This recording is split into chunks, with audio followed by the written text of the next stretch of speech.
Welcome to the Nursing World Nclex content review class. Have you ever wished you could have a live Nclex instructor without leaving the comfort of your home? Then the Nursing World Nclex content review class is your best bet. We offer affordable and content-packed live and video review courses to ensure your success on the Nclex.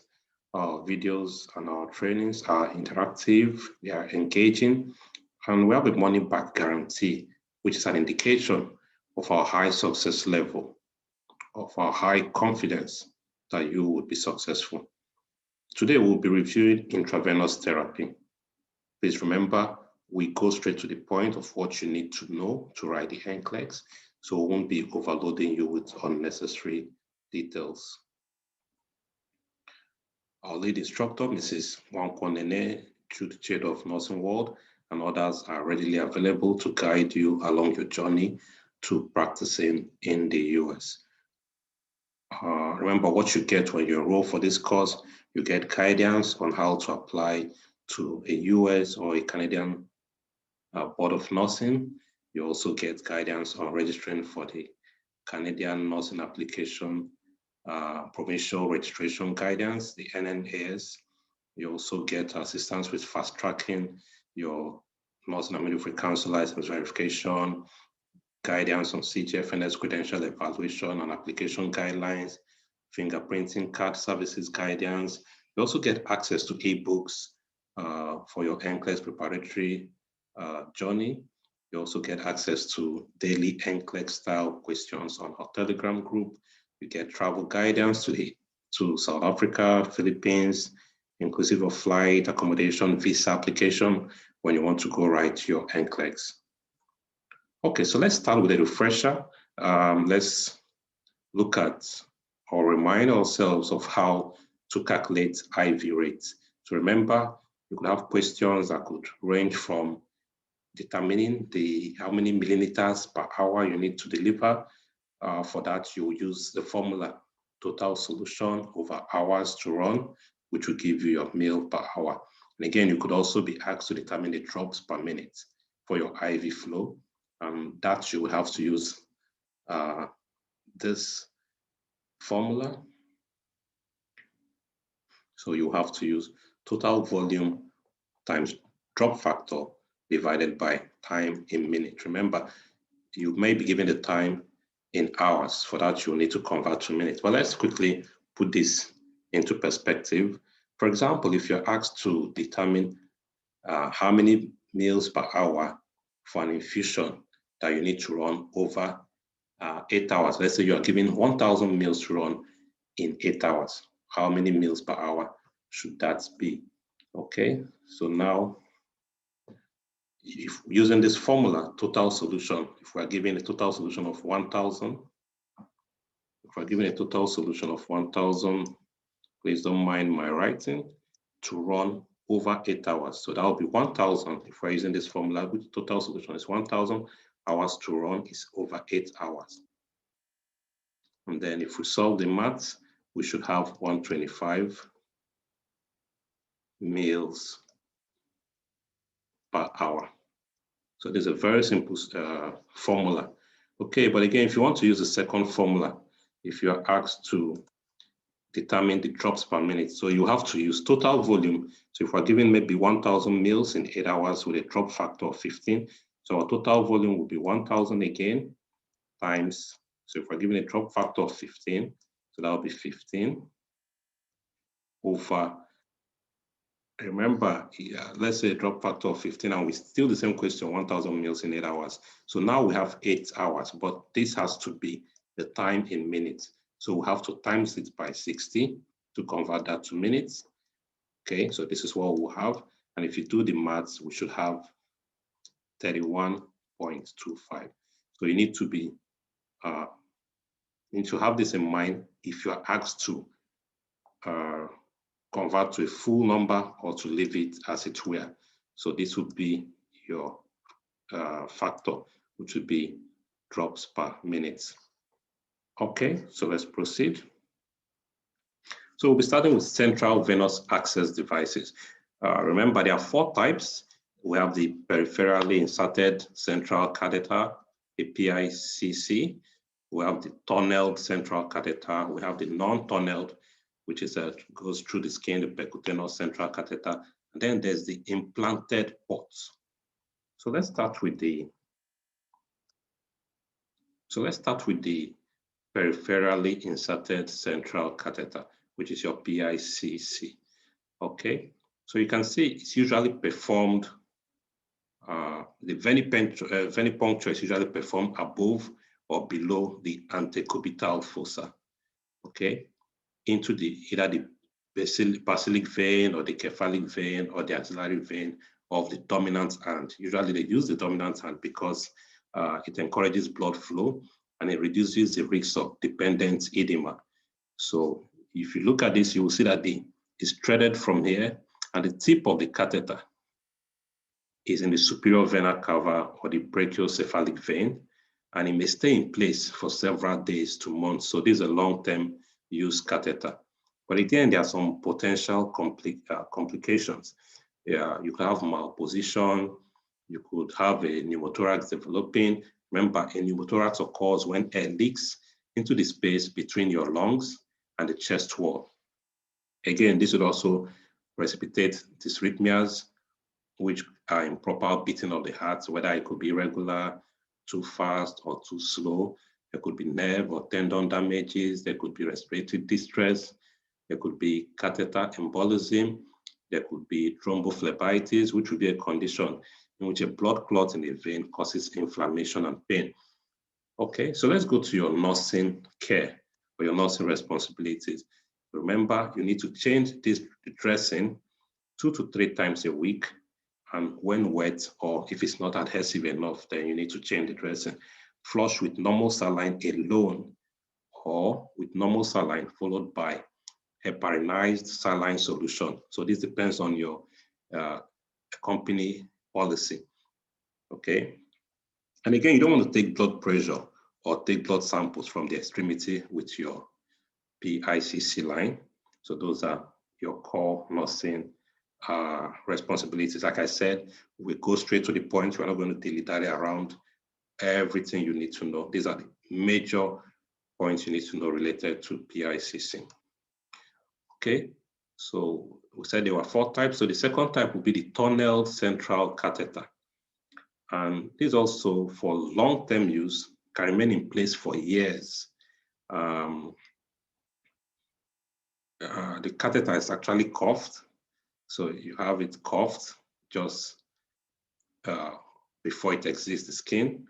And it could be single, it could be double lumen.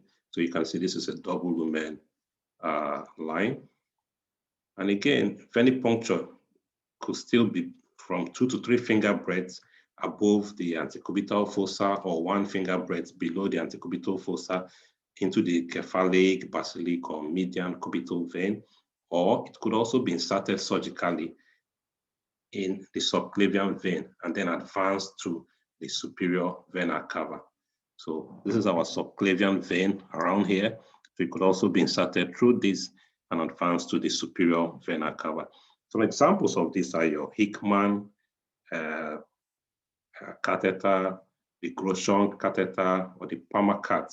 So these are some examples of your tunneled central catheter. Again, like we discussed with the first device, we said there could be complications. Most of the complications could include thrombosis, phlebitis, air embolism. The line could get infected. There could be bleeding. There could also be vascular perforation. And your nursing care, again, would include changing the dressing 2 to 3 times a week.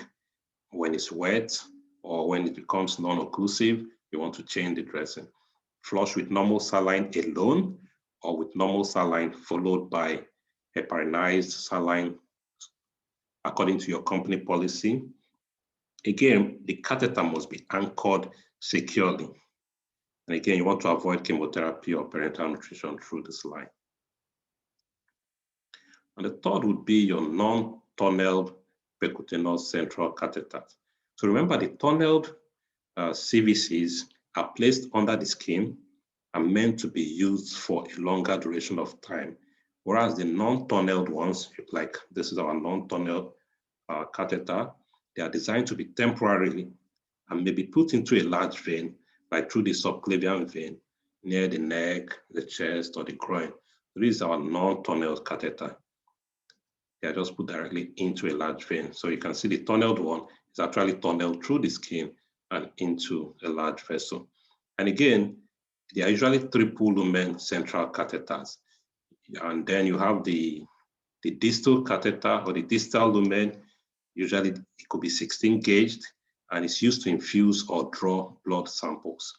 The middle catheter, usually they are 18 gauge lines and they are used for PN infusion. And then there's a proximal pot, also could be 18 gauge, and is used to infuse or draw blood and administer medications.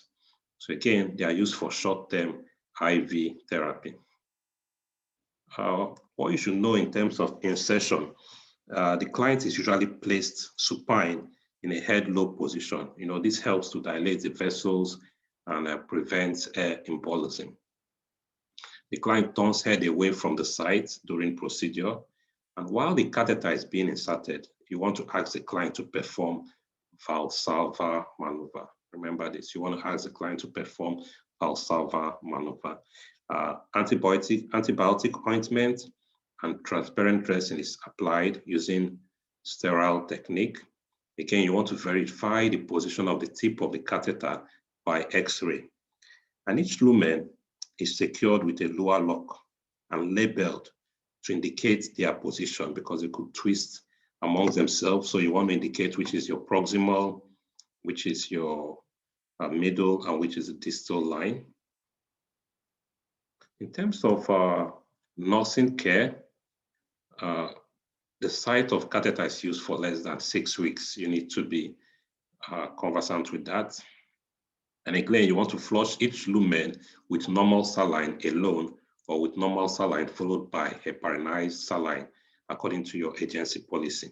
You want to flush after insertion, you want to flush after infusion, you want to flush after specimen withdrawal, and when disconnected. And again, never use flush or never use force to flush the catheter. If you meet any resistance, please notify the healthcare provider. Again, like we've always said, dressing changes 2 to 3 times a week, and PRN. Place in low Fowler's position when you want to change the dressing. The nurse and the client should wear masks, then use alcohol, and then iodine swabs to clean the site. And again, you want to change IV tubing every 72 to 96 hours. Again, this depends on your agency policy. And the last but not the least would be our implanted pots. So this would be your pots under the skin, and these are used for long-term therapies. Examples are the Porter-Cat, the Hickman's catheter. So these are some of your implanted pots. They are surgically placed, and one advantage is that it allows the client increased movement, and again, there's decreased care. The tip of the catheter is actually under the skin, and access requires non-coring needle through the skin into the pot. So you can see the pot is there, so you need to gain access to this through the skin using a non-coring needle. Like with other catheters, so you can see a needle goes into the pot. That's how you access it. So some of the complications would be your embolism, the access could be clotted, there could be sepsis. But your nursing care, you want to clean skin prior to access so that the place doesn't get infected. And again, never use force to flush the pot. Okay, so when we talk about peripheral IV insertion, you want to consider some factors when you want to look at where you want to locate your peripheral IV line. So you don't just pick a position and say, okay, I want to put my line in there. You want to consider the condition of the vein. Again, the type of the fluid or medication you want to infuse, that will determine the location of the line you want to set. Again, how long do we want to put this line in place, the duration of the therapy, what's the client's age, his size, his status. Again, what's your own skill in IV insertion or cannulation? Again, which is a non-dominant site for the client, the type of catheter. So these are some of the things you want to consider. So before inserting your catheter, you want to explain the procedure, check ID. You want to be sure it's the right patient. Have all the equipment at the bedside and prepared. Put on your appropriate PPE. And then you want to distend the veins by applying tourniquet 4 to 6 inches above the site. Apply warmth, or have the client close and open his fist or hang his arm over the side of the bed. So some of this will help to dilate the vein. You want to clean the site with alcohol swab. Start at the center and walk outwards. Remember that in our nursing procedure. So you want to start at the center and walk outwards. Repeat cleaning with povidone iodine. And then you hold the skin taut to stabilize the vein. You want to insert the catheter bevel up at 10 to 30 degrees. So you can use the direct method. So you need to be conversant, which do I go or work best with? Is it a direct method where you thrust the catheter through the skin and vein in one smooth motion? Or the indirect method where you first pierce the skin and then pierce the vessel? So lessen the angle and advance catheter, watching for flashback of blood in your catheter. Once you see blood return, you want to advance the catheter 1/4 inch and then remove the tourniquet. Withdraw blood or withdraw needle from the catheter, and then you advance the catheter up to the hub, into the skin and into the vein. Secure the catheter, attach your IV tubing, begin IV infusion, but again, you need to assess for infiltration or hematoma. So let's look at some complications with peripheral IV insertion. So one major complication would be circulatory overload. So when you assess for circulatory overload, what are you looking out for? You're looking out for crackles. You're looking out for difficulty breathing, dyspnea. You're looking out for confusion. You're looking out for seizures. So this will tell if the patient is having circulatory overload. And once you're nursing care, you want to immediately reduce the IV rate, assess the patient's vital sign, assess his labs value, and again, you want to notify the healthcare provider. Another possible complication would be infiltration. You know, in infiltration, what do you have? There's extravasation, especially if the fluid or if you are giving a medication that is tissue damaging. So assess for edema. Is there pain? Is there coolness in the area? Is there a significant decrease in the flow rate? Apply tourniquet above the infusion site.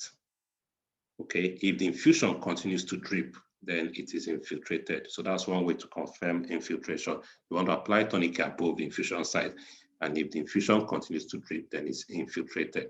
And your nursing care, again, immediately discontinue the IV, apply warm compresses to the infiltrated site, apply sterile dressing. You want to elevate the arm, start IV at a new site proximal to infiltrated site if you want to use the same extremity, or else you may use different vein distal to infiltrated site, like your basilic or cephalic vein.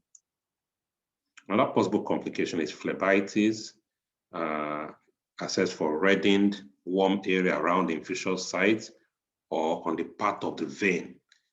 Assess for redness, warm around the area. Is there tenderness? Is there swelling? Mainly you want to discontinue the IV line, apply warm or moist compress, restart IV at a new site. Thrombophlebitis, again, is another complication where you have inflammation of the vein with clot formation. Again, you're assessing for pain, swelling, redness, and warmth around the insertion site or along the part of the vein. You're looking out for fever. Is there leukocytosis? Again, your nursing care, immediately discontinue IV line, apply warm compress, elevate the extremity, restart the IV in the opposite extremity. Hematoma is another complication. What are you assessing for? You're looking out for ecchymosis. Okay, so that would be an ecchymotic area there. You're assessing for immediate swelling at the site or leakage of blood at the site. Immediately discontinue IV, apply pressure with sterile dressing, apply cool compress or ice bag intermittently for 24 hours to the site, followed by warm compresses. And again, restart your IV in opposite extremity. Clotting is also another complication. So you want to assess for decreased IV flow rates or if there's backflow of blood into the IV tubing. So you want to discontinue your IV. Again, do not irrigate or milk the tubing. Do not do that. Do not increase the IV flow rate to try to force open the line or hang the solution higher. No, do not aspirate clot from the cannula. So those are some of your nursing responsibilities. Okay, so let's look at parenteral fluids. When we talk about parenteral fluids, we must first understand what intake and output is. Remember, intake refers to all possible avenues of fluid intake, maybe oral fluids, food, IV fluids, gavage, feedings, irrigations, and all of that. Whereas output refers to all possible avenues of output. Example, insensible losses, urine, diarrhea, vomitus, sweat, blood, and any drainage. Again, tonicity refers to the concentration of a substance dissolved in water. And we'll also talk about ECF. ECF refers to extracellular fluids. So what are the types of fluids? First, we have isotonic fluids. These ones have the same concentration as extracellular fluid. One common example is a 0.9% sodium chloride. There's also the lactated ringers. There's also the 5% dextrose in water. Well, remember, this is actually isotonic, but it becomes hypotonic when the glucose in it is metabolized within the cells. Okay, so usually people are confused where to categorize this. It's actually isotonic, but then when it's in the body, it becomes hypotonic. And your hypertonic solutions will be solute concentrations greater than that of the extracellular fluid. And one major example would be your 0.5% sodium chloride. And then we'll have our hypotonic solutions, which have solute concentrations less than our extracellular fluid. So you have your 10 to 15% dextrose in water, 3% sodium chloride, and then there's a sodium bicarbonate, 5%. Okay, and what are your nursing concentrations for IVS? Well, remember the main purpose for IV line is to maintain or restore fluid and electrolyte balance. The secondary purpose is to provide a route for medication, nutrition, and blood components.